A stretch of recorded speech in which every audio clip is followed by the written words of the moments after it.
Hey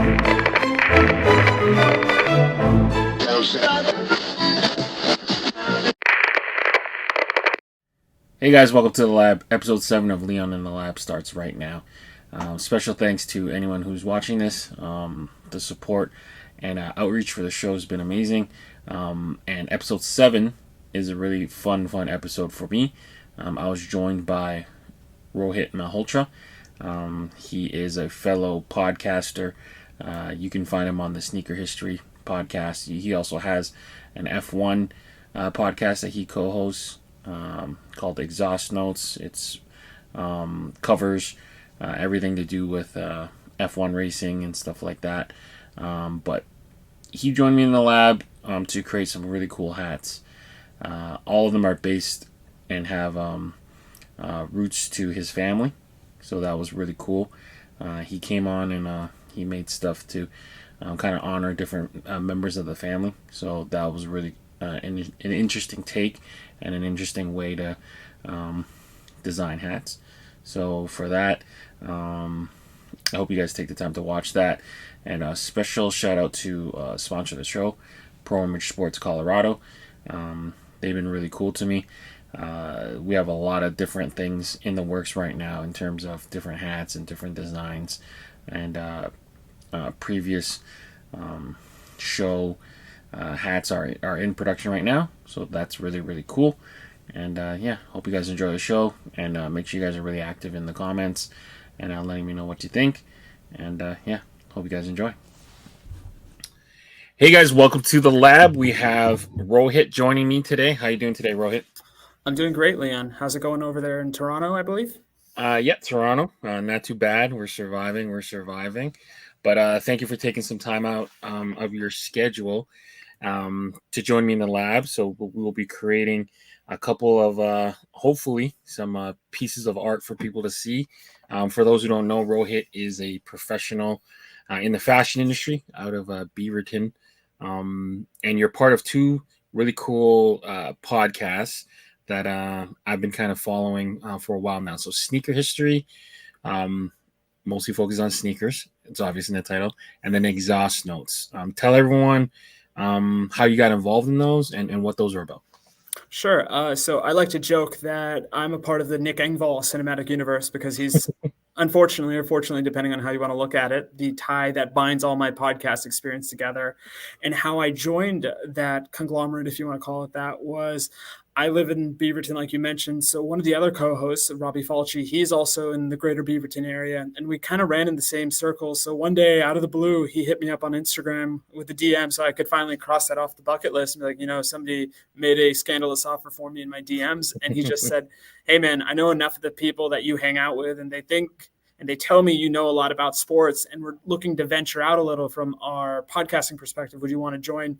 And I had a college radio background, and it was something I didn't realize I missed until I started scratching that itch again and joining the episodes. And then lastly, it was selfishly also done to kind of help with my day job because I realized I was kind of in this rut and my communication skills weren't what they needed to be. So I was just looking at it from that Malcolm Gladwell perspective of, you know what, let me get 10,000 hours in of decent broadcasting and decent speaking because it can only make things better for me personally and professionally. So that in a nutshell is that. And to your point, Sneaker History for me is we try to be like the old dudes in the club that are like, hey, man, I like your sneakers, not trying to capitalize on hype beasts or anything like that. Just like your sneakers. And then from an Exhaust Notes perspective, I think I fell in love with Formula One the same way a lot of us in America did, which was around the Netflix show Drive to Survive. And luckily for me, Nick and my other co-host Todd Yates have been fans for decades plus, so they can nerd out on the tech side of things. They know their Johnson rods from their engine shafts, and me, I just say, oh, I like personalities. Oh, they go really fast. So it's that perfect blend of numbers and words. I bring the words, those two guys bring in the numbers. So yeah. Nice. I'm not caught up with my current F1 standings. I haven't really watched since Michael Schumacher used to battle Jacques Villeneuve for the championship. So it hasn't been much watch TV for me for probably about 3 decades. Look at it this way, though, Leon. You're now a part of my secret OG council when it comes to There Formula you go. One, because now that's one more brain I can kind of pick and get information out of. And I think to tie it back together, because, I am a shill for our podcast, that's Sneaker History and Exhaust Notes. I think Michael Schumacher had his own Nike for a very short time. And Nick, I know, always does what feels like an annual passage on, this is that episode, this is that shoe, this is the model, this is the Yeah, traces of the storytelling, which is what you're going to do, because I'm so excited to be a part of this. Like that's when awesome. when a friend of ours told us about this podcast, I'm not much of a hat guy, as you will probably surmise in my involvement with this episode. But one thing I do respect and really appreciate, and Leon, you have this in spades, is just that eye for detail and creativity. So look forward to being on the journey with you. Yeah, I think what's cool about the world's kind of converging, and I'm talking about sneakerheads and fitted lovers, is the similarities with the storytelling. So I think, I mean, you could probably talk about this a lot, but just some of the underground storytelling that Nike did with like the SB Dunk, and kind of just putting it out and letting the people kind of tell the story and talk like, hey, that kind of looks like Heineken bottle, or you know, those represent Montreal bagels, or whatever the case may be. But I think a lot of the success that the hat community, or the hat culture can kind of point to, it is from that storytelling. So Oh, absolutely. I mean, it's just one of those things where we share so much of that similar DNA. And I would be remiss if I didn't mention Nick's third podcast, which is also about hats, which is Crown and Stitch, coming to a mhm. podcasting app near you. Yep. And yeah, there is so much overlap. And I think that's what truly makes genius of Nick Engvall shine through in the episodes, because it doesn't matter if he's talking about cars, shoes, or hats. Like, the passion is there, much the same way your passion is going to be readily available as we go through this episode. Yeah, definitely. So what kind of got you started with sneaker collecting? Sure. So it was one of those things in previous tour of duty at a big sportswear giant in Beaverton. I think most people can kind of figure it out. We had a benefit of getting certain styles at 50% off. So that kind of scratched the initial itch. But then Yeah. I had a mentor who, as a favor to me, because I did a favor to him and I didn't think much of it at the time, he gifted me a pair of What the Kobe Sevens. And they were on my desk one day. And it was really funny because I remember this memory so vividly. I was not necessarily having the best time at work. I was the youngest guy on my team. Everybody on my team was significantly older. They didn't get the fact that Nike was a youthful, vibrant company and that we need to lean in on that vibrancy. So I just come into work one day. I had a pretty rough previous day of work because my boss and I got into it. And it's just like, I don't know if I want to work here. And then as I turned the corner to get to my cube, I just see a group of people, I'd say about 5 or 6, and they're all just kind of huddled over my cube. And I'm like, what is going on? And on it was just this shoebox. And it was one of those things like you always see in those bad horror movies where people want to lift the shoebox, but because it's Yeah. not there. And I was like, please do it so I can scare the crap out of you guys. So somebody actually tried to lift it. I was like, hey, what's going on? So they just kind of scattered like roaches whenever you turn the light on. So then I opened the box and it was What the Kobe Sevens. And at the time, I didn't even realize how awesome of a shoe it was. I had just mentioned to my mentor, hey, I like mismatched shoes. So if you can let me know when the next mismatched shoe is going to come out, I will buy it. You don't need to do that, because I'm always very particular about, I do not want favors from my friends, because I've seen people go down that slippery path, and it's like, Yeah. no, but he did me a solid. And that was finally what kind of conceptualized my love of sneakers. Prior to that, and I think you and I chatted about this previously in the pregame meeting, if you will, was I was a big Slam magazine fan. It's like, it didn't matter what it said. If it said Slam magazine, I was going to buy it. And at the time, I had this allowance of $20 a month. And every month, because I was a dummy when I was in high school and elementary school, I never thought to like save a couple of months worth and get like a full on subscription. So I would always pay my $3.99 or $4.99 for Slam magazine. And then one time we were traveling, and it was the first time we were going to go to LA to visit a family member. And our rule in the family was, if you're traveling, and we were all voracious readers, you can buy one book and or magazine at the airport as kind of like a souvenir that wasn't a t-shirt. So I just saw Slam Magazine Presents Kicks, and I was like, oh, more basketball? I'm in. And then when I flipped the magazine, lo and behold, it was only sneakers. But I was like, you know what? This is still cool. This still kind of applies to me because I'm a big fan of the culture. And at that moment, that aha moment appeared in my eyes of like, sneakers and basketball are forever intertwined. And now, selfishly, I have friends at that same big giant that we had mentioned that are designers, and it's something so soul warming to see your Yeah. buddies in that magazine that you grew up reading. So that's why I'm a sneakerhead now through and through, just because of environment, friendships, and a little bit of everything else. Nice. I love that story. That's so cool. All right, so we're gonna get started into building some stuff. So um, our first thing that we're gonna dedicate is something to your family, right? So that's gonna be an overarching theme to the hats we built today. Can you tell me a little bit about the first hat we're doing? Sure. To your point, Leon, my theme is my family. The first one is for my mom. And Mm-hmm.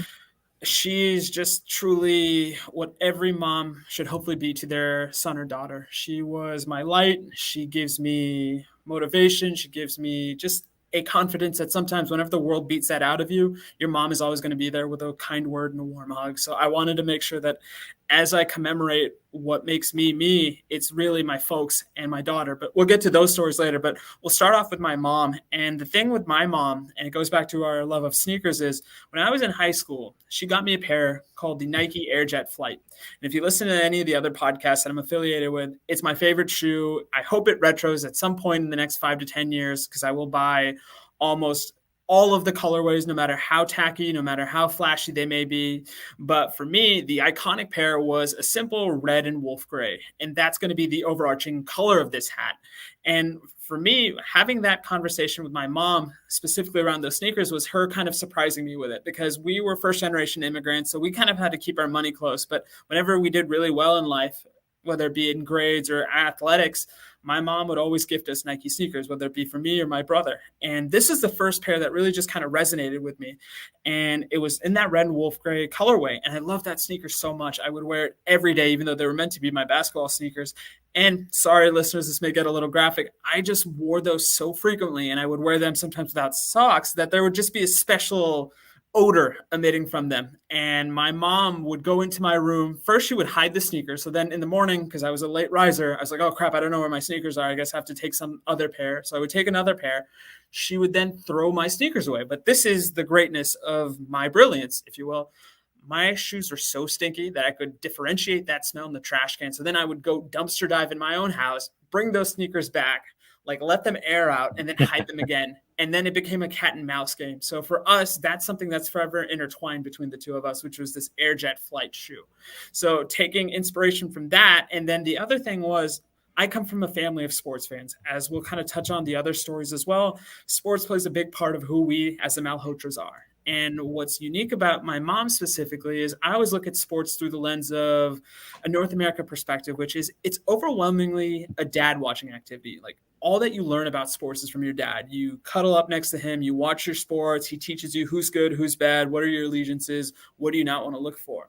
And it's one of those things growing up in Missouri, especially now, we have this guy. I don't know if you have heard of him, Patrick Mahomes, and he has done such a great job in terms of not only finally allowing us to believe in the Chiefs and getting us multiple Super Bowls, but attracting new fans. And the biggest Chiefs fan in my family is my mom. And what's special about that to me is growing up, my mom had this reputation of being a bit of a bad luck charm. And one of the famous family stories we had was in 1983, when I think India won the Cricket World Cup for the very first time. All of my mom's family were watching it, but she had gotten kicked outside because they did not want her to watch the game with them because they were worried that she was going to jinx them. So she always kind of had this weird attitude and relationship with sports. But then luckily for me, Patrick Mahomes, Travis Kelce, Andy Reid came into our lives, and she became a big Kansas City Chiefs fan. And I was so happy that she could finally glom onto a team and say, this is my team. This is what brings me joy. So every Sunday now we have a ritual where she calls me up. She's like, what do you think they're going to do? And it's that conversation we have with our dads normally that now I get to have with my mom, and I get to show her how much sports means to me by sharing it with her. So that's why I think for my inspiration, I'm going to use the Kansas City Chiefs, which you've already brought up there. Nice. I love it. So I think first things first is like, let's put this Chiefs thing away. I'm going to make this bigger so you can see. Sure. I think with sneakerheads is we got to make sure we capture the right red. So yes. That's going to be very key. So I'm going to zoom in for you a little bit here. So these are the kind of colors we're playing with. So Houston, which is like a brick red, um, another brick red, which is closer to like a maroon burgundy, Pinot, Pinot, Scarlet, Front Door, which is like a Bulls red, and then Red City. So we're gonna hold it up to, hold on, and get rid of this. So we're gonna hold it up to the shoe and see which one is the closest. I went too far. No, and I will say this: you have that thankless job of navigating and driving. So, Leon, thank you for doing that because I know how tough that can be. No problem. So we'll if it gets too in the weeds, we'll just we'll fast forward it with overlay with some music to kind of let our viewers enjoy. But for now, we're kind of holding up the different reds. So do you see a specific? It might be Front Door. I was thinking Front Door as well. And yeah. I mean, the image that you're using, it kind of implies that there are multiple reds, but yeah, let's go with Front Door red. I think that is truly the essence of that wolf gray and red colorway to me, if we're just looking at it from the back half of it. So let's keep the Front Door. The rest of these reds can go. And then now let's pull the gray. So there's two sets of gray. So there's just one gray in the shoe, right? Yeah, just that one wolf gray. Right. And I'm trying to think, dare I say dolphin gray? But what are you thinking, Leon? Because I know this is your realm, and I want to make sure that I pay respect to the Albus Dumbledore, to my Harry Potter when it comes to this sort of thing. I think we're close to dolphin, but then there is a little bit of gray in the bubble that we're going to probably pull, and that might be Misty Morning or Storm Gray. You know what? Let's go Misty Morning, because I think one other thing about my mom is she instilled a love of reading, as we mentioned, kind of in that Kicks colorway. And my goodness, Misty is a beautiful adjective, so why not reward that as well? There you go. And then Dolphin. You said Dolphin, right? Yeah, I think so. All right, cool. So now that we have our colors, let's put those to the side. And then you had mentioned commemorating a couple off-air. You had mentioned commemorating a couple Super Bowls.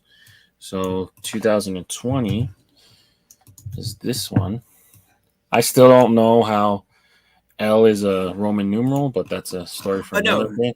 That's okay. If I remember, and I'm sure our listeners will tell us, but I believe that's 54.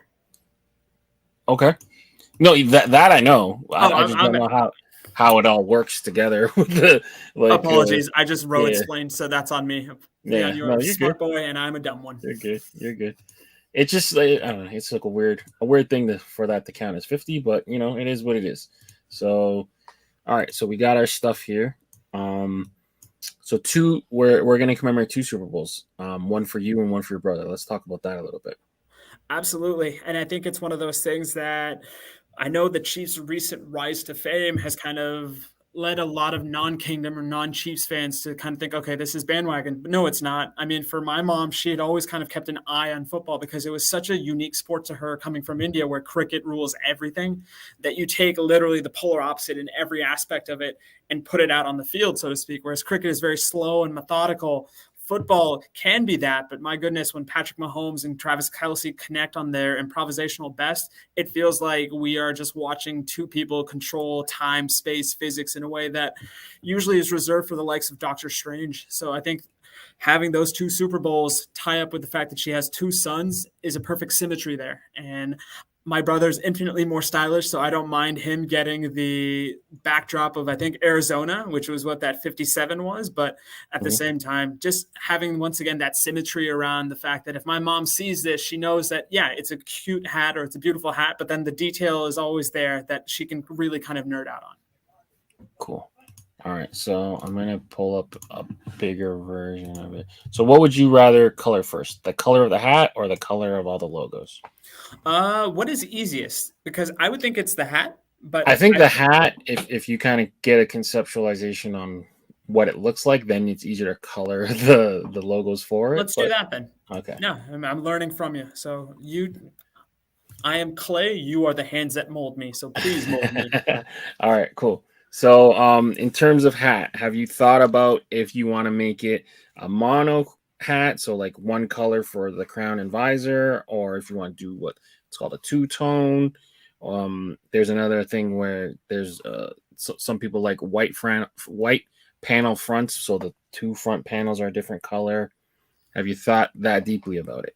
I have not, but in this Okay. moment, if we're looking at the Airjet flight, that seems two-tone, if I understood the Hmm. terminology correctly. So Hmm. let's do that if that's possible. All right, so the two-tone version would look something like this, probably. So the visor is that gray, Hmm. and then the crown would be the front door red. The other option would be we do something like this. It almost would be too much gray. I think so. I was going to say Yeah, it almost blends. So it may look similar to the shoe, but I trust you, Leon. And I think there was yeah, more comfort with the first option you showed me, which was the red all over. So let's go with that. yeah. And then the other option would be just to make it a red hat, but then we'll have primarily gray logos, Hmm. and then have a gray under visor. So that would be the other option. I think let's keep the bill gray like you previously had. Okay, cool. So let's do that. And then let's start coloring. So the kingdom logo, oops, the kingdom logo can go here. So we can swap out the yellow for one of the lighter or the darker grays, or use white. There's no white in the shoe, right? I think the swoosh was white. Okay, so that'd be the fourth color we can kind of play with. So, Okay. um, so right here we can take the lighter of the grays, put it there. Hold on, let me put my tolerance up. We can do something like that. We could do the fill gray, and then have the yellow letters turn to white. Yeah, whatever you prefer.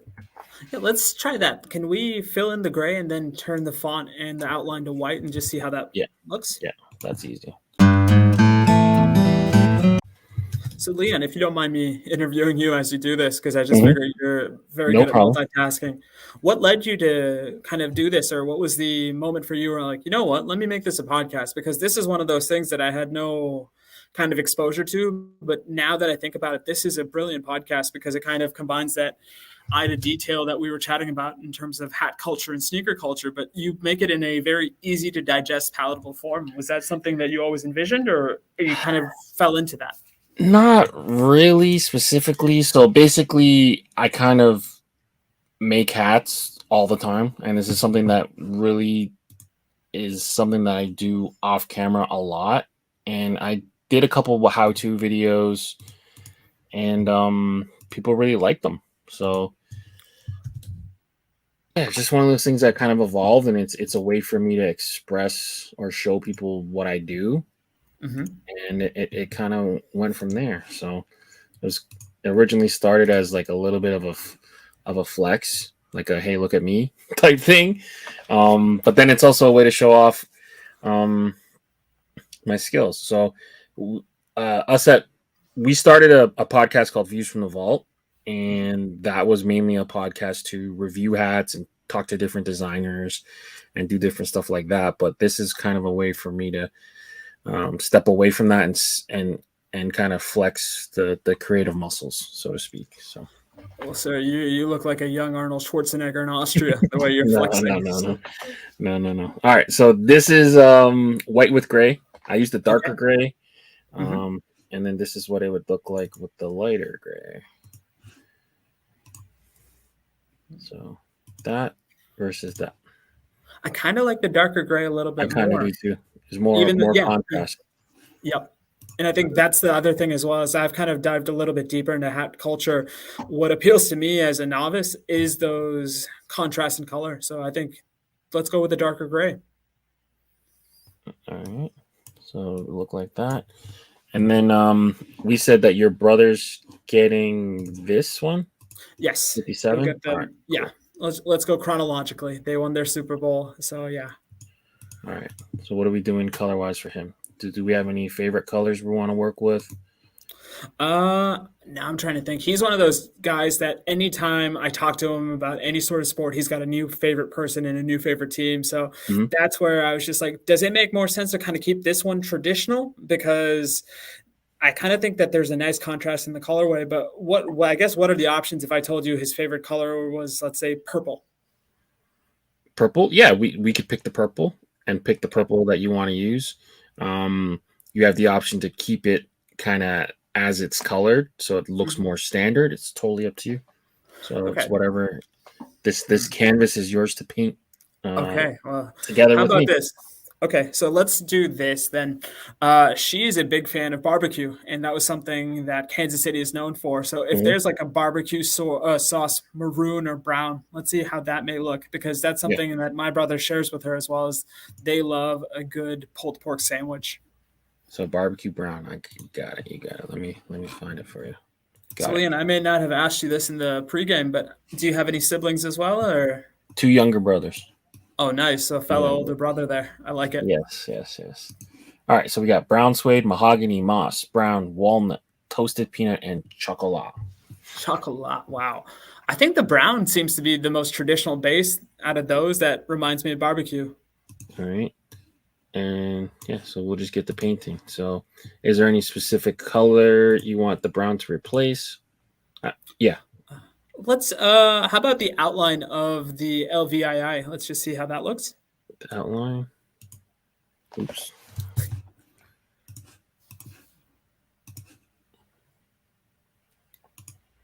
There's like a million colors in this thing. Oh no, I This is should gonna have picked be this a is gonna be simpler one. fun. No, no, that's fine. So what happens is here this is like the 3D rendering of Okay. it. So like the actual stitch out and the embroidery is going to be much more simplified. So you see Okay. how there's like crazy gradients and stuff? Yeah, That yeah, would yeah. probably be like one color, to be Okay. honest. That's fair. I All mean, right. I don't think this looks that bad in terms of just the outline of the LVII for the brown. Yeah.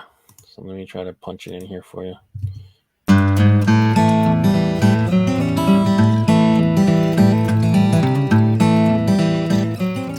All right, let's do this simple version. Hold on. Let's do the Okay. for dummies version. Let's do this just to show you. Sure. Uh, we'll do the stroke version. So we'll pretend that's like kind of the outline. Oh, perfect. I like it. All right. And then what about like the fill? What So the other other colors are thing gonna pull? I was gonna say, she is got a bit of a green thumb, and that's kind of Hmm. what I liked about this was just it has a bit of that vibrancy in terms of the colors, but maybe a nice what goes well with brown. I think that's the other issue is like brown is not necessarily a very friendly complementary color. So I'll defer to you. As long as it's earthy, Hmm. right? Some of the Let's go with greens. Yeah, let's go with the Well, dark forest green. So then that can kind of yeah. signify the roots that she's instilled in us and the roots she's put down in a foreign country because she was born in India. And like it, I think I want to make sure that as a kid of an immigrant and as a first generation immigrant, I always want to make sure that that gets the proper homage and respect because they've done a lot, especially in terms of moving away from a comfort zone to a brand new place, all in the efforts of making their kids' life simpler. All right. So we got field green, DH green, cilantro. We're probably around Hmm. DH Let's or try that. field. Yeah, Let's try DH. perfect. So now we go back to here, and we're gonna start replacing some of the teals with that. So it look like that. Okay. No, that's not bad. That doesn't look bad. And then for like this red and purple, Mhm. we could do like a lighter color, like a cream kind of color, off whitish Let's do stone. it. Let's do a cream because All I right. think purple is a good flower color, and maybe it Mhm. works well with that dark green. All right. Let me find it. All right. So we got taupe, seashell. Mm. How would seashell look? I think it'll look beautiful.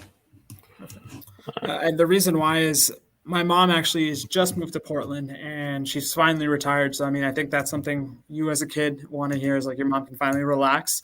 Hmm. And her only recommendation, or not even recommendation, sorry, I misspoke. Her only request to my dad was, I just need to be around some small to large body of water. So we can give that to her by the sea and the seashell. So let's go with that. There you go. There's something really humbling being next to big bodies of water, I feel like. Oh, absolutely. Like, Yeah. isn't that the truth? Like you kind of are okay when you realize, hey, I'm a speck of dust in this grand, big old universe of ours, but as long as the water's near me, I'm fine.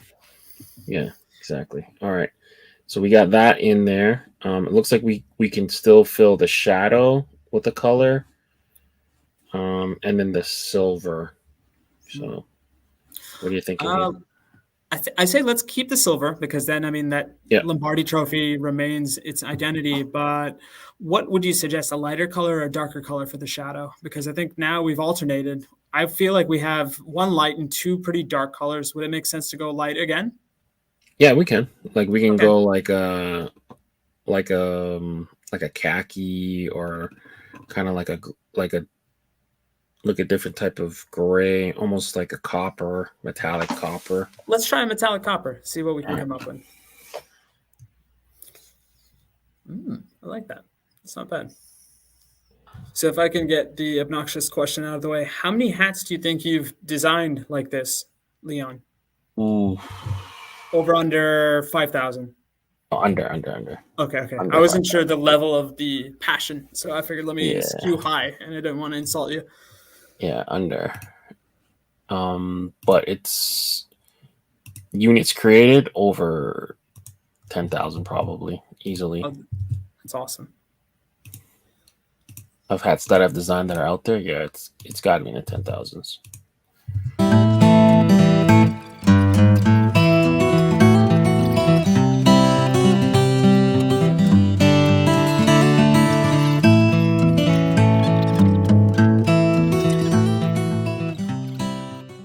That copper is like all the rage right now in the hat world. All right, so we got copper, silvers, some greens, some eggshells. I think that looks pretty good. Yep. Let's move on to yours. So you get Super Bowl LIV, so 54, 2020, right? Yes, sir. This was his sophomore year, or this was his sophomore year. So, I mean, like most of us, we have a sophomore slump. Mahomes did not. He got us a sophomore Super Bowl, so we'll gladly take it. Mm-hmm. And I think for me, what was most exhilarating about that run was every game, I felt like we were down by double digits. And football is one of those games where if you see your team bleeding or getting punched in the gut, it's so excruciating to watch because sometimes that game can get really bogged down, unlike basketball or hockey, which is so frenetic and so action-packed. But it is one of those things where, like, when you have a guy like 15, and I don't want to jinx this because I want him to have a happy, healthy career despite his profession, you honestly feel like you've got some sort of approximation of Jordan where no lead is too insurmountable. And everything feels within the realm of possibility. And it's just, I know we kind of use the analogy of Doctor Strange as I kind of go into this now. It almost feels like he's a little bit more like Neo in the Matrix, where it's just by the time Neo perfected his skill, he didn't even have to dodge the bullets like Morpheus said in the first one. So that's kind of what we're getting with Mahomes right now. Yeah, like I still remember that Monday Night Battle, him and Goff, where they went off for like 1 billion points. In Mexico City, because I remember like, it got rescheduled for something, and that was actually the first time. So my wife is a proud Florida Gator, so all of her football has been through that lens of SEC football, which is all passion, truly means more. But as she was watching that game for me, she goes, "This is the first time I've sat and watched professional football." And she goes, "Are all games like this?" I said, "No, this is truly the pamphlet. That's a once in a lifetime." Yeah, that is a once in a lifetime game, and it's just one of those things that even though we lost, I was just like, that's what I'm going to tell the grandkids about. And I think that's ultimately what we want as sports fans. We want to be able to share our passions.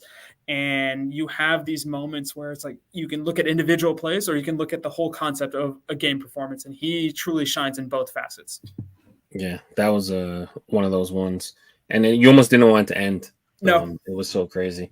Yeah. But all right. So what are we doing on this one? What are we doing on this one? So I would think I'm a reader like my mom. And for whatever reason, purple just speaks to me. Maybe like we Okay. kind of bonded over the Harry Potter books, and I feel like purple is one of those motifs in the in the cover that we saw a lot. So let's go ahead and see if we can get some sort of purple and where maybe that yellowish gold outline is. Mm-hmm.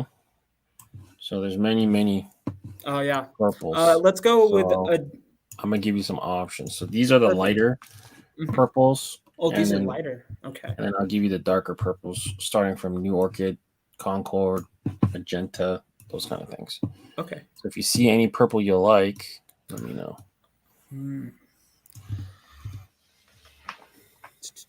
Let's go with purple maze.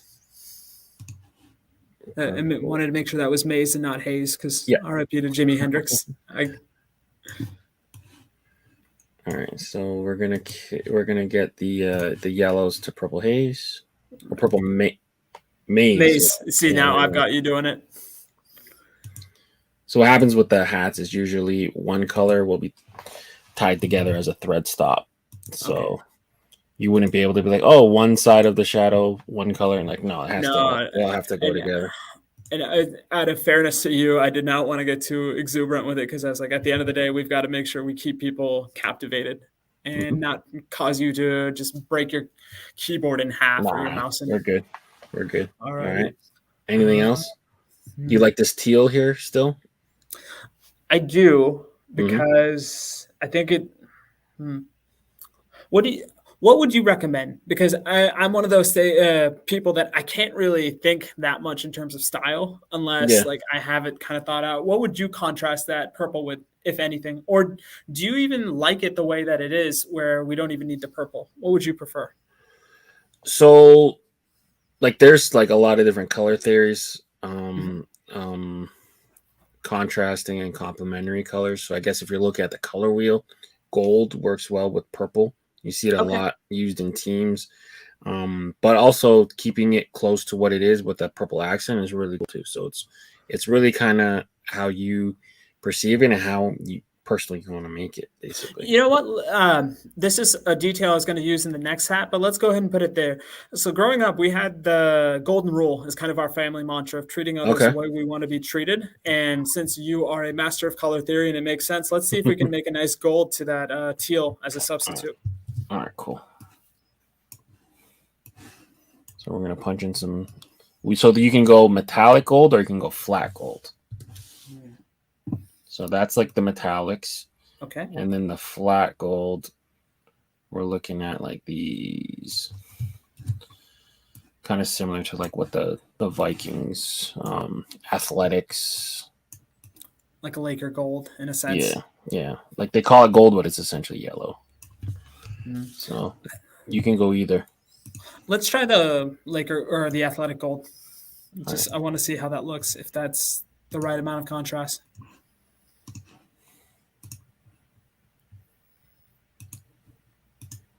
So it'll look like that. That's not bad. Yeah, Don't it's not mind that. bad. You'll notice like a lot of teams build their color palettes off of the color wheel. So blue, orange, purple, gold, stuff like that. Right. Perfect. I like that. Right. So do you want to live on the back or do you want to live on the side is the question. Let's go on the sides. All right. So one will go here and the other one will go to the back. I think that's the perfect way to look at it. All right. So it goes here. And then I'm going to get the 4 view rocking. So are your brothers also big hat guys, or No. what is their collection of choice if they have one? So in the middle, Mhm. Wesley, so he's the one that's closer to me in age. We're 4 years apart. Oh, just like my brother and I. Nice.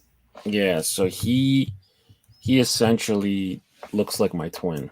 When we go in public, people think we're twins. People stop us like, "Hey, are you guys twins?"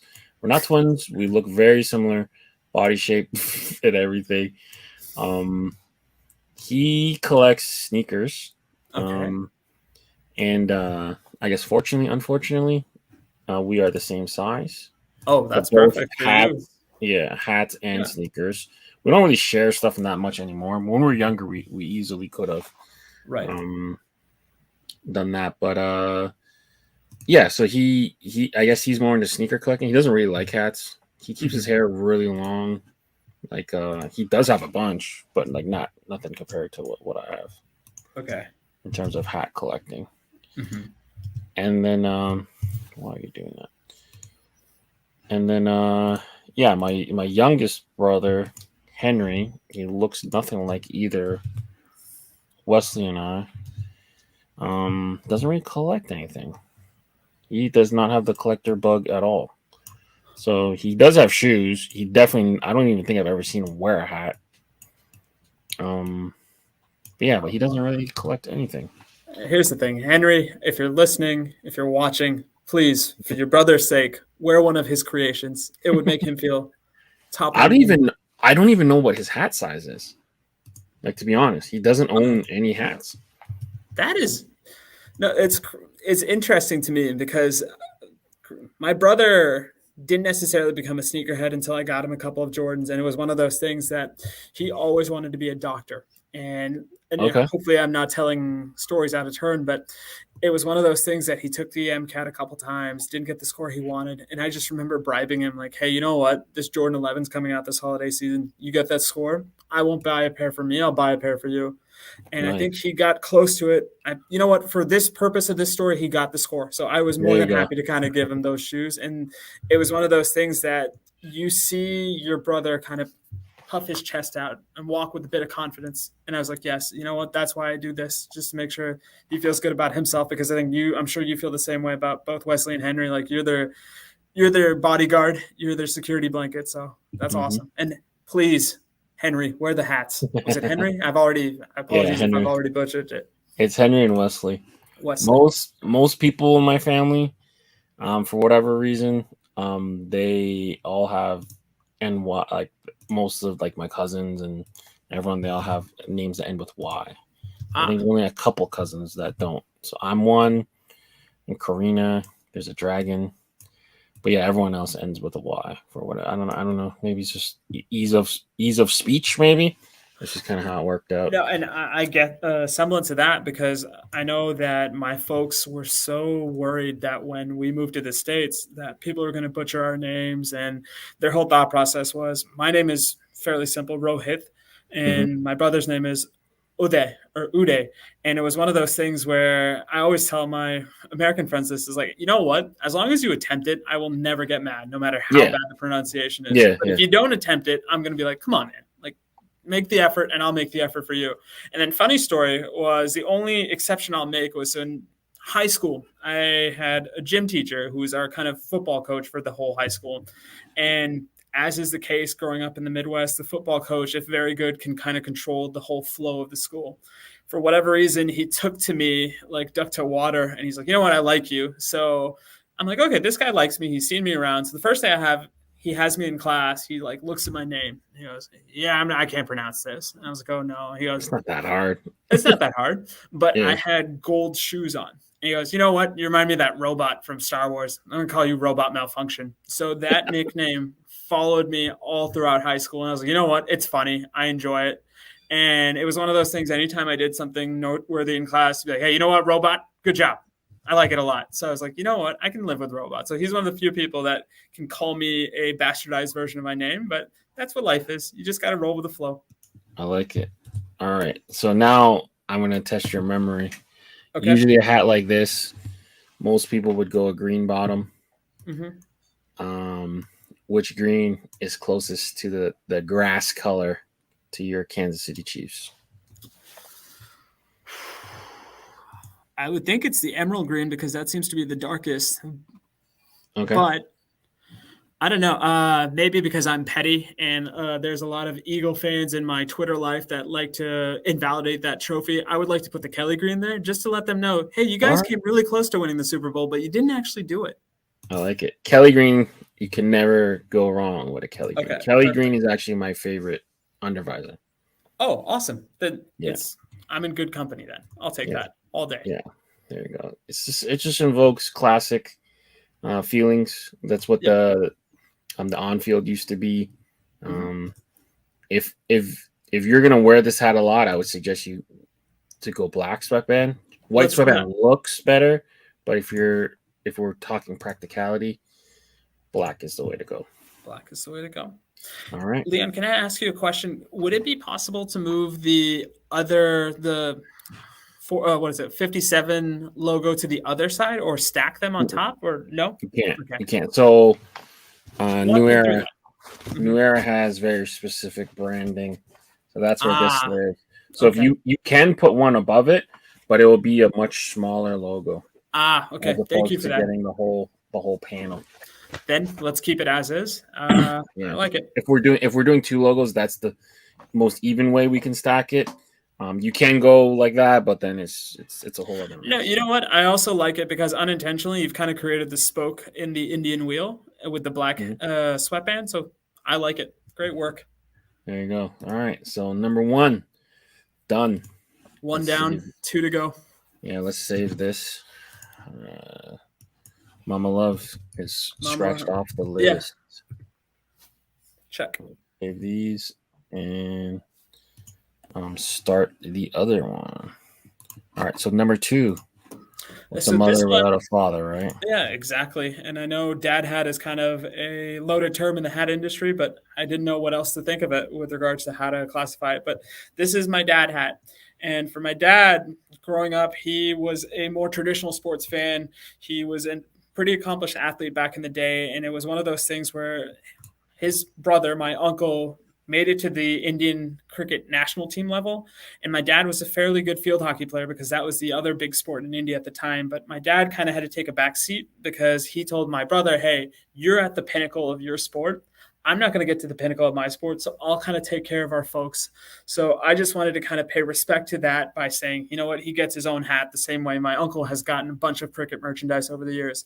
And one of the other things my dad kind of always instilled in us was having this attitude of being the excellence of execution. And that's a very familiar phrase to a certain group of people, and specifically wrestling fans, because growing up, how I learned English was through watching The Simpsons and professional wrestling. Dad did not like The Simpsons, thought it was a little too goofy, but for whatever reason, professional wrestling made sense to him. And our favorite wrestler was a fellow Canadian by the name of Bret the Hitman Hart.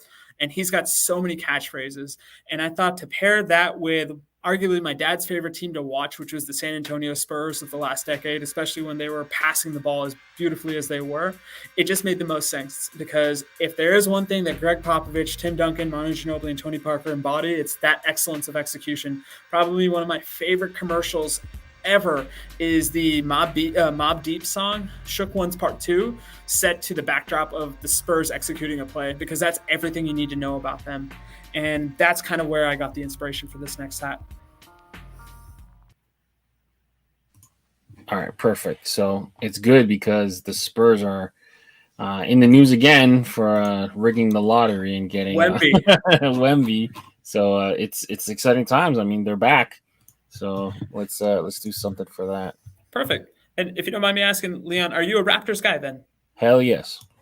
And I will say this. So the most famous alumni that we've had from an athletic perspective in my high school, Jefferson City High School, was one OG Anunoby. So, okay. So we have a rooting interest. That and the large Punjabi population in Toronto. We always have a sweet spot for the Raptors here in Team Malhotra household. Nice. How OG. Go ahead. Go ahead. No, I would say like OG is kind of like. He reminds me a lot of Kawhi in the mannerisms and kind of like the seriousness, and like if you understand his humor, he's like the funniest guy, but you won't get anything out of it. Yeah, you won't get anything out of it. Now, I was going to ask you, because for me, that Toronto run felt one of the most magical, because you had the backdrop of taking down this juggernaut, which was that KD, Curry, Warriors-led basketball behemoth, which was probably the closest thing we've seen to a Shaq and Kobe team in terms of just overall dominance. But there was something about that Raptors team where you had Kawhi, but then you also had these young guys coming of age, Fred VanVleet, OG, Pascal Siakam. And it's one of those things that I'm sure for you guys, especially in Canada, being the only team that represents an entire country, like Mm-hmm. that's a bond that we don't see in the like of sports. And how is that? Because now you're kind of seeing it. I don't want to say dismantled because anything Yeah, Masai Ujiri does is not a dismantling. It's very yeah, strategic. But yeah. like, how are you feeling about that? So there's a lot to unpack there. So it took a lot to get over giving DeMar DeRozan up. So Yep. that was a very tough trade. But when you can acquire a player of Kawhi Leonard's skill set for that cost, I think it was a very fair deal for both sides. It came with a lot of pain because that team could never get over the LeBron hump. And let's face it, no one in the East could either. No.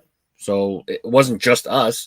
So there is this like narrative, oh, Kawhi came and you guys just won a championship easily. It's like, no, like a lot of stuff had to happen for that run to exist. I think, yeah, it culminated in beating the Warriors, but they were a little bit weaker. I think a lot of the battles came. The Philly series was the actual, yeah, The crazy 7 part. bounces. If we Yeah, don't, if it's 6 bounces and it falls off, we're not talking about that. yeah, and then the next series right after the gentleman sweep of the Yeah. Bucks happened, so they took 2. It looked very terrible. We came back and swept them. So, in terms of basketball, I'm glad I got to see it. I never thought, the Raptors would ever win a championship, and everything broke right. Everything happened. But yeah, that lesson. Unfortunately, Kawhi moved on, which is fine. He never wanted to come to anywhere other than LA, so they sent him physically the furthest away they could just to mess with him, Right. which we benefited from. But yeah, having him go home and not having to run it back, that's one of the biggest regrets. Or, I mean, it wasn't up to me, it was up to Kawhi, really. But that was one of the unfortunate things. We didn't get to see it play out. Yeah. But he got to go home and he got what he wanted. I can't get mad at that. He was free to do so. And right now it's just a retooling of that. So a lot of the players are now gone and done other things, but they haven't really. No one from that team really moved on and did anything substantial. So it's unfortunate. Like I would have loved for Serge or Mark to see success, and then with Kyle leaving, I think us really appreciating him and kind of seeing how he was treated in Miami was a little disgusting.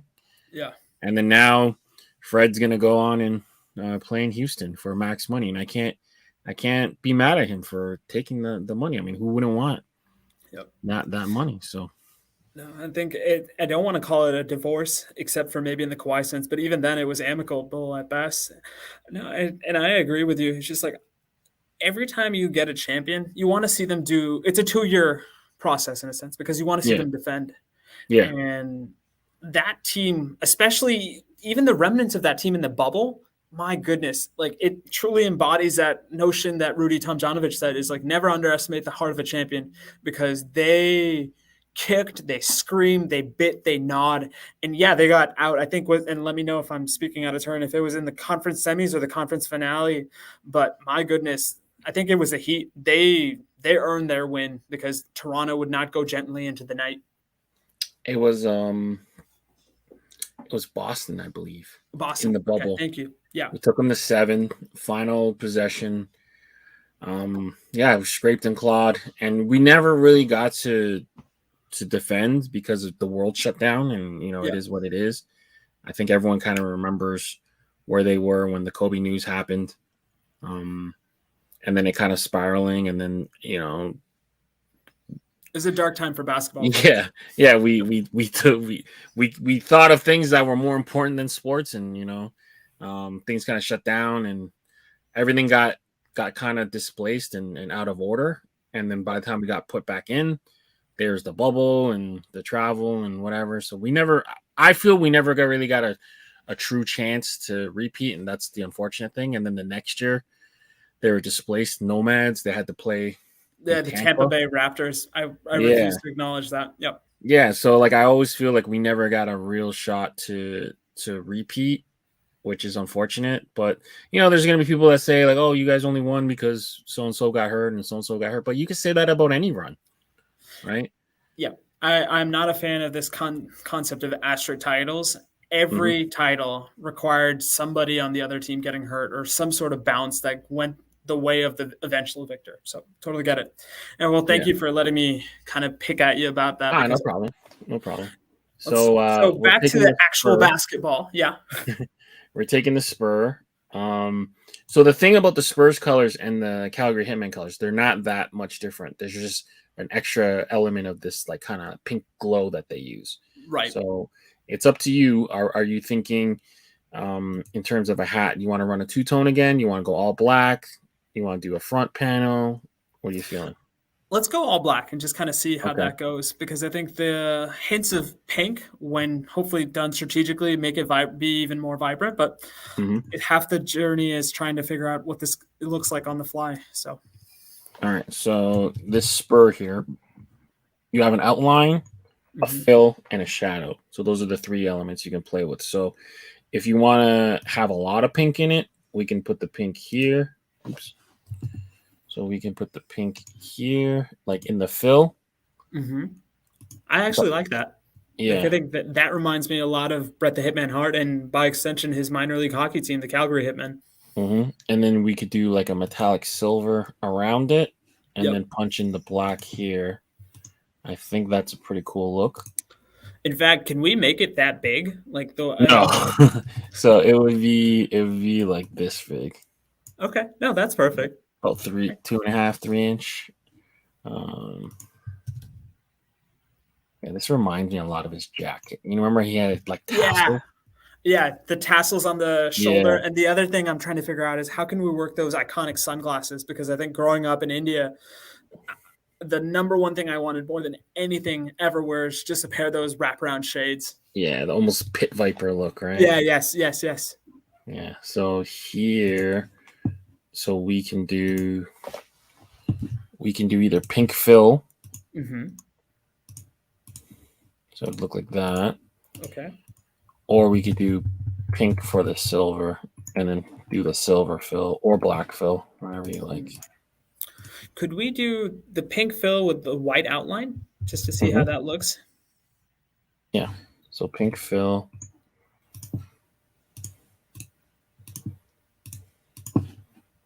And then white outline. Yeah. And then black around it. That looks cool. Okay, let's go with that. That reminds me of the Hart family. Hart Foundation. Yeah. Yeah. I'm cool with that. Perfect.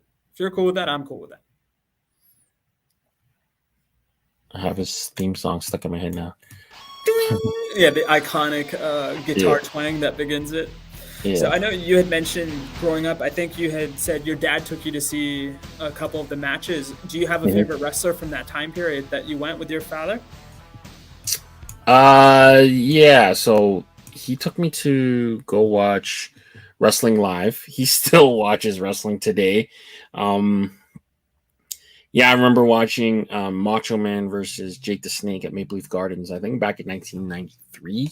Wow. I don't remember the winner. I do remember Macho Man kind of cheating and pulling Jake the Snake's pants down a little bit, or vice versa. I whatever happens burned in my memory. Just saw ass cheeks that day. I just saw, one of the wrestlers had really white ass cheeks. So whoever won, congratulations, but it was a cage match. Maple Leaf Gardens. Someone can fact check me. I believe it was 93, 92-ish. Okay. I was like 7 or 8. But yeah, it was one of the memories I vividly remember taking the public transit down to Maple Leaf Gardens and watching this cage match. 2 grown men trying to kill each other in a cage. But yeah. Yeah, it's funny because it's one of those things that whenever I tell people I'm a wrestling fan, and my wife kind of likes to let people know as well, she goes, it's the weirdest thing because I can't imagine what that's like in terms of trying to sit down and watch it day after day, year after year. But she goes, you always find somebody to talk to about wrestling. So yeah, it's like, we're all in this secret club that half the time we're very embarrassed about. And then other half are like, yeah, we like it. We like it a lot. You want to talk about it? Let's talk So about it. you still follow it till this day? Yeah, and it's one of Okay. those things that my brother was a big fan of it, and then when he went to Australia for med school, I didn't know what else to talk to him about because he is as introverted as I am extroverted. And it was Okay. just one of those things where I was like, I gave up wrestling, I think, once I went to college. But then I was like, you know what? I need to do this just so I have something to talk to him about. And it can be one of those things where it's a jumping off point. So we'll always have wrestling, we'll always have sports. And I kind of got back into it and I got the bug again. So now I'll watch the big pay-per-views, the WWE network when it still existed in the way. And I think one thing, you guys in Canada, you still have the old school version of the network. Enjoy that because right now it's on Peacock, which is a streaming service for us that just has brutalized my boy. I keep thinking of that Godfather scene of what have they done to my boy with Sonny Corleone and the WWF network or the WWE. Yeah, I watched it really heavily uh with the Monday Night Wars. So Yeah, I was more WC I was more team WCW. I liked the same. NWO stuff more. Yeah. And then when they merged, it kind of got lame Oh yeah. again, and then I got back into it again when ECW was Yep. kind of popular, and then WWF ended up just buying it and turning all those like legends into like weird characters. Like he made Al Snow do weird stuff. Never really used RVD properly. Taz, like that's the one I always Yeah, go back to. It's just like Taz, he was a Tommy stone Dreamer. cold killer, Tiny Dreamer. Yeah. Can I ask you one thing, Leon? Mhm. When you were putting the hat together, Mhm. what I thought the hat looked really nice when it was just a white colorway all the throughout the body of the hat, like the default. Could you show me that again? And do you think it makes more sense as the black, or keep it as white with that pink and black logo? Oh, that's your call. I mean, I think if you're doing a Hitman Mm-hmm. hook, he didn't Yeah, really have a lot of white, so you're I'm right. thinking it's a lot Let's of do that purple. then. No, thank Yeah, you for at least yeah, humoring me on that front. no problem, no problem. So the bottom, so Mm-hmm. we can either do like a metallic silver, you could do a regular gray, or you could do that pink. Let's do the pink. I think just All right, have cool. a little homage as much as we can. How is that, by the way? Like, if we keep the like how you have in the upper left where the bill is white, what do you think of that? Or For is it practical uses, it would be terrible because okay? anytime you touch the hat, It gets you're dirty. you're running a risk of Okay, it fair. turning turning gray. And anytime it sweats over time, anytime you Oh, it's sweat, yeah, it it's will gonna turn get yellow. okay. Yeah. Fair. What the heck happened?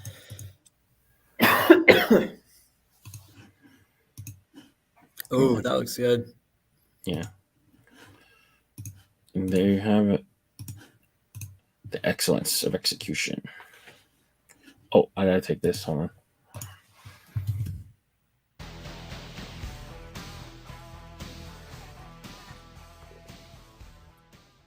So you can do an NBA logo at the back, or we could do another Spurs word mark. Are there generic stars that we could put? Like, they don't have to be affiliated or anything like that. Just Mm, not really. So like with okay. licensed stuff, Hmm. it would have to. We would be putting it through an additional, Fair. more Okay, in that case, painful let's just layer. no. Then let's not even think about that. Let's just go ahead and. What are the other Spurs logos? If you don't mind me Yeah. showing you those. So they will be. Where am I working off of? This is the advantage of me having 6 million things open at once. So we could do like this one, which is like a generic word mark. Okay. All right. You could do like the Jerry West logo man. Hmm. Let's do the Jerry West logo, man, and see if we can. Yeah. Yep. Let's do that. They keep talking about wanting to switch this, and I would love them for them to switch the logo to potentially Kobe or Jordan.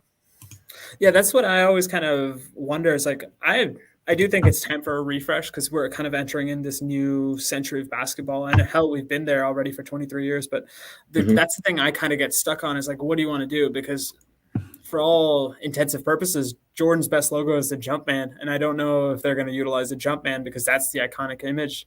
So it's either got to be LeBron or Kobe or somebody else that we can think of. But even then, like, what do you think would be like that signature Kobe pose? Because the one that always kind of comes to my mind is like that one where he's like punching the air in celebration. No, I think it would either be him dribbling, Mm-hmm. so just his kind of like foes dribbling. Yeah. I mean, you could always do the jersey pull, Yep. but that's not. I don't know if I would It think doesn't his feel. version. Yeah. Yeah, I think just him dribbling would be cool. Arm Perfect. extended, dribble, almost a carry, but not quite. No, End of it's the funny you game. mentioned that because I'm almost thinking about it because it's almost the evolutionary chart, right? You always see of like the caveman eventually getting to the upright man. And I Yeah, think they could do something similar, whereas to your point, have Kobe emulate a dribble much the way Jerry West is in the logo, but then make it modern, make it a little bit more striking, like have him at a slightly different angle because he's yeah, always attacking. Yeah, yeah. I think that would be it. But I think this hat looks really good. I'll take it. All right. So number 2 in the books for Pops. Pops, pop and pops. Yeah. And then hat number 3. This So one's kind of for you, right? this one's for me and my wife. We wanted to do a hat for our daughter, and I was kind of struggling in terms of how do I incorporate my wife into it. But then I realized she's a Florida Gator, and I overthought it. So we're going to use the Florida Gator as our base. Our daughter's favorite color is purple. Her favorite word, because she's 22 months, is agua. So maybe try to lean a little bit into that blue and white that's always kind of there with the Gators, and then maybe some sort of homage to the two cats we have. But I think this one will be another simpler one, same way that the previous one was. Perfect. All right. So we're going to pull the Florida Gators. Yep. That's for my wife, proud Gator through and through. And yeah, I needed to have her because she did the heavy lifting, so to speak, with regards to actually having the child in her belly for 9 months. And she does a great job being my daughter's #1 fan. And I think same way I mentioned that about my mom, it's just like, I think my wife is my daughter's #1 fan, and selfishly, I'm okay with it because she deserves to have that privilege. So yeah, and I love the fact that we're able to kind of get multiple logos here. So thank you for that, Leon. Oh, no problem. So now I'm getting rid of the whites we don't need in the logo. Hopefully it's gone. I think so. All right, and then which color are we? Purple, Mm-hmm. because it's just adorable when she says popo. So we want to get that in there, popo. Mm-hmm. And I know blue and white are kind of already there, so I'm trying to think what other colors do we put in there, because the Florida Gators have a deceptively large color wheel. Like you'd mentioned, the blue and the orange. They've got green and white. Maybe as a tie into my mom's hat, because we added a little bit of gold, maybe a little purple and gold in tiny, minute details. But let's go see what we can work with. All right, I like it. So I'm pulling some purples. You want to stick with some of the greens and blues? Or yeah, let's do that. Yeah, let's see what we can do with that. Okay, because there's these, which are more close to like the turquoise. And Leon, is there a way to make the image of the screen bigger? Yeah, perfect. Thank you. I'm torturing you with the microscope. No, you're torturing me by making me look at me, and it's yeah, you're good. All right, so we're just gonna fast forward this part real quick. Right here, we're just picking colors and threads to use within his hat. Make sure you guys are liking the video, and I hope you guys enjoy the rest of it.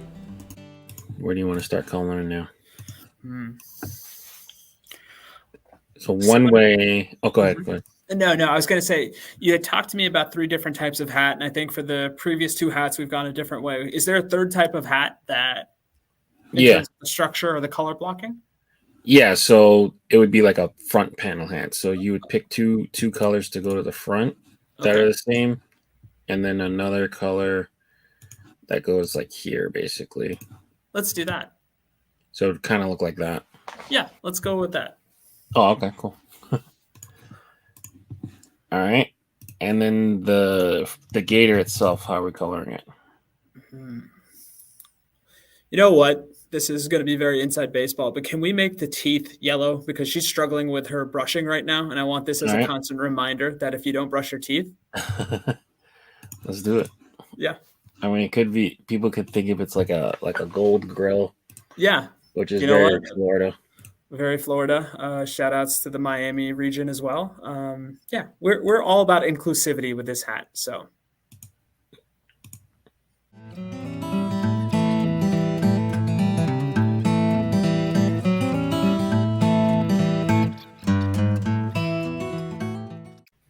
Okay. that's not too bad.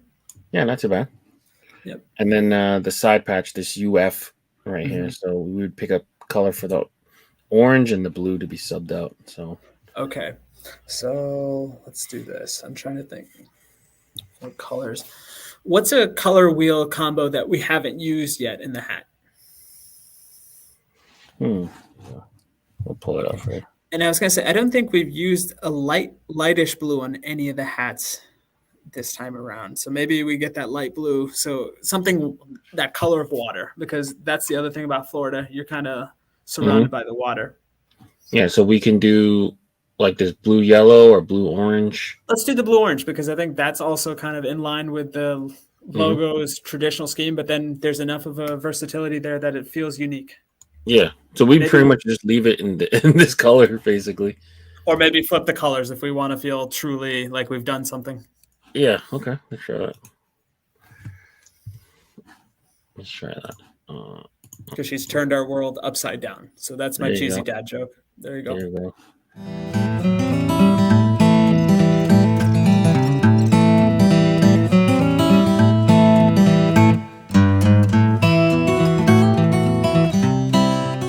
And then for under, because your colors are so crazy here, I would pick like a muted color, like a gray usually. Okay, let's do that. And let me know, Leon, if you think that side patch is too jarring. Be honest with me. I can take it. No, I don't think it doesn't really look like it matches, to be honest. It doesn't. Yeah, so like I think you were mentioning earlier, right, when we were looking at gold and copper for the outline of the crocodile in the state, it blended too much. I think that blue is too similar to that purple. So what color would you put instead of that? All right, quick little speed up here. We did a quick little change on the side patch. We took it from the blue and the orange. We felt it blended in too much, and we changed it to pink and red. Even still a little jarring, but you know what? That's like a little kid's drawing. Sometimes you just kind of got to grin and bear it and be like, you know what? This is going to go up on my fridge. I don't color schemes be damned. Yeah, there you go. It's kind of like the Durhambachers. You can't make fun of the Durhambachers. Yeah, not at all. And hey, to tie it back together, we got a little bit of pink, just like her grandfather's hat, and a little bit of red, like the Chiefs hat of her grandma. So I like the thematic conclusion of this all. There you go. All right. And the gray looks good. Perfect. And there you go. Hat number 3. Hat number 3. Thank you so much, Leon. No problem. So before we go and sign off, where can people find your work? So where can they? You have any? Yeah, here's the shameless plug portion of this podcast, as they always kind of have to happen. You can find me on Twitter at Rohizi for however long Twitter continues to be alive. I'm trying to get on all the other new socials. You gotta get on Threads. Threads. I'm on Threads with my same Instagram handle, which is RohitM13, as you'll see on the Chiron on this episode if you choose to view it. You can listen to me on the Sneaker History podcast and the Exhaust Notes podcast. You can find those on whatever your favorite podcasting platform is. And more importantly, you can find me on this, Leon in the Lab. Thank you so much for letting me be a part of the playground, man. This is fun. And for any other creators that are lucky enough to get selected to do this, do it. Get creative. It really makes you think in a good way. And I thank you again for Leon being the great Willy Wonka to my Charlie Bucket and all of this. My pleasure. Hopefully we'll get something in production very soon. And then you'll have something to kind of take home. And, I love the family aspect. Like you could have selfishly came on and, only made stuff for yourself, and you didn't do that. So I applaud you for that. It was a pleasure having you. Hopefully people take the time to learn a little bit more about you. So that would be the goal. Hopefully we spread the gospel for F1 enthusiasts and sneaker enthusiasts alike. But yeah, we need you back, Leon, because you said you haven't watched in 30 years. We need you back. That's why I did this selfishly. Well, it's like we got to bring Leon back. So. Isn't Schumacher's kid in F1?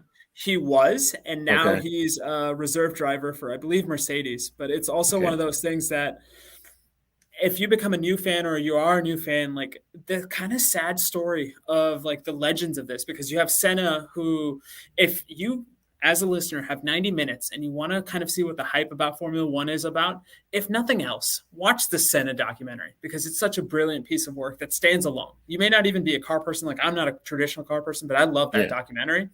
And then Michael Schumacher, that with what kind of befell him and the fact that his son is still doing it is nice to see. And I really hope that that family gets that moment to see Schumacher Jr. win a race. And maybe that's a 1 in a million shot, but we can always hope. Yeah, I was on the other team. So I'm Canadian, so I was always cheering for Jacques Villeneuve. And he's a second generation guy himself. Oh, I didn't know that. Yeah. With Gilles was his father. I think he passed away driving. Which happens. I mean, it's part of the job description. But yeah, I got to get back into it. I tried to make it through episode 1 of the Netflix series, and I got distracted and never put it on again. But everyone raves about that show, so I got to get back into it. But yeah, until next time, we out. Thank you, guys. And there you have it. Episode 7 is in the books. I hope you guys enjoyed watching that. It was a really fun experience. Rohit was a really talkative guy, so the time kind of flew by, and there wasn't much dead time. So, it was a really cool episode for me to do. The hats came out pretty good. A lot of them had really, really specific colors and really specific ties to the story and how it represents the family members. I'm not sure exactly how that's gonna translate into like the finished product. There might have to be some creative changes to some of them, but yeah, I can't wait to get those hats into production and available to you guys very, very soon. But yeah, make sure you guys are following Rohit and his different podcasts. So he does the Sneaker History podcast, and he does Exhaust Notes for the F1 racing. But yeah, make sure you guys are dropping a like on the video and subscribing to the channel if you haven't done so already. Again, shout out to the sponsor of this episode, Pro Image Sports Colorado. And hope to see you guys next week. But until next time, I'm out. Peace.